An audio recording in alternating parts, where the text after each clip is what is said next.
Hi friends, எல்லாருக்கும் வணக்கம். Today எங்கள் வீட்டில் நைட் டின்னருக்கு கோதுமை பிரியாணி.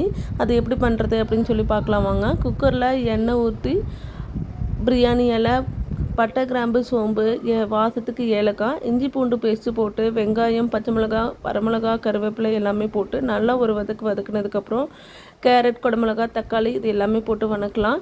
இன்னும் வெரைட்டியான வெஜிடபிள்ஸ் வந்து பார்த்திங்கன்னா காலிஃப்ளவர், உருளைக்கிழங்கு, பட்டாணி, பீன்ஸ் அப்படின்னு சொல்லிட்டு நிறைய போடலாம். வேணுங்கிறவங்க நிறைய ஆட் பண்ணிக்கலாம். இல்லை எங்கிட்ட இதாக இருக்குது அப்படின்னாலும் நம்ம போட்டுக்கலாம்.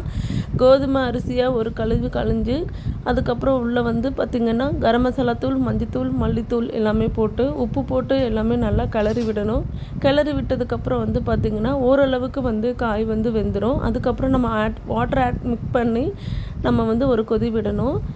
இது வந்து எங்கள் அத்தையோட ஸ்பெஷல். அவங்க தான் வந்து குக்கிங் பண்ணுறாங்க, நான் கூட இருந்து வீடியோ எடுக்கிறேன். இது வந்து பார்த்திங்க அப்படின்னா நல்லா தண்ணி கொதிக்க வந்துருச்சு. நல்லா கொதி வந்ததுக்கப்புறம் நம்ம கோதுமை வந்து நம்ம உள்ளே போட்டுடலாம். ரைஸை வந்து நம்ம கழிஞ்சு உள்ளே போட்டுடலாம். போட்டதுக்கப்புறம் வந்து பார்த்திங்க அப்படின்னா நல்லா மறுபடியும் வந்து நல்லா கொதி விடணும். ஒரு கிளறி விட்டு கலர் நிறம் வந்து மாறும். ஒரு அளவுக்கு நல்லா சூடானதுக்கப்புறம் இப்படி நல்லா கொதி வந்தோடனே சேஞ்சஸ் ஆனதுக்கப்புறம் நம்ம என்ன பண்ணிக்கலாம்னா குக்கர் மூடி போட்டு விசில் வந்து பார்த்திங்கன்னா 3 விசில் விட்டு இது வந்து நல்லா சூடாக சர்வ் பண்ணோம்னா ஹாட் பாக்ஸில் போட்டு நம்ம இது பண்ணிக்கலாம். இன்றைக்கி நைட் டின்னர் வந்து கோதுமை பிரியாணியோட எங்களுடைய டின்னர் வந்து முடிச்சுக்கிட்டோம். Thank you friends. கூடவே